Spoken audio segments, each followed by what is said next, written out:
Vision is arguably the most compelling human sense. Words and stories and sounds allow us to imagine strange beasts and far-off worlds, but seeing makes us truly believe they exist. And that's why we place so much effort into correcting the optics of our eyes when they don't work, whether with glasses or contact lenses or surgery.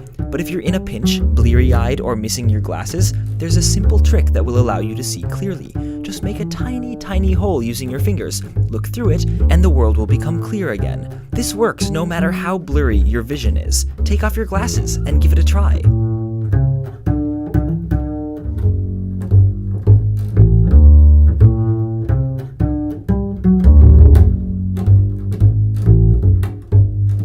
Amazing, right? But to explain this wizardry, we just need to remember how seeing works. Light travels outwards from a source, bounces off of objects in its path, travels into your eye and onto your retina, where it forms an image. If your eye had no lens, light from a single source would hit your retina in lots of places and result in a smeared out mess, which is exactly what happens when I take the lens off of my camera.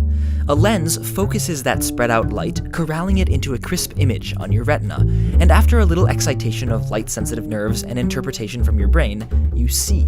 But wait, when we look at an object, the background and foreground are usually blurry, because a lens can only focus light coming from one distance away. If an object is too near or too far, its light will again be spread out on your retina, leaving you with a blur. Fortunately, muscles in our eyes allow us to accommodate by squeezing the lens, which changes its focal length so we can see at different distances, except when we can't, or when our lenses become damaged, in which case we need glasses. Unlike a lens, a pinhole or other small opening can focus light coming from any distance. Because it's such a small opening, it only allows light to come through in one place, and thus in only one direction from any particular source, so there's no blur, and everything is in focus.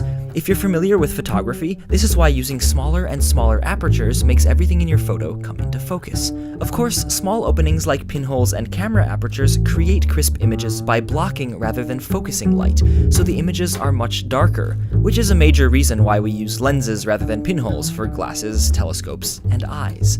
And yet, in a pinch, looking through a tiny hole made with your fingers can help you see. Now do you see why?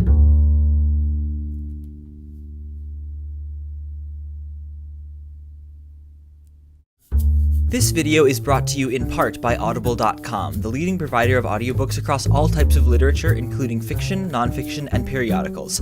If you go to audible.com/minutephysics, you can try Audible out by downloading a free audiobook of your choice, like The Particle at the End of the Universe by my friend Sean Carroll, who also writes an excellent blog about physics called Preposterous Universe. The Particle at the End of the Universe is Sean's most recent book, and it's about the search for and discovery of the Higgs boson. I highly recommend it. Again, thanks to Audible for helping me continue to make these videos and for giving you a free audiobook at audible.com/minutephysics.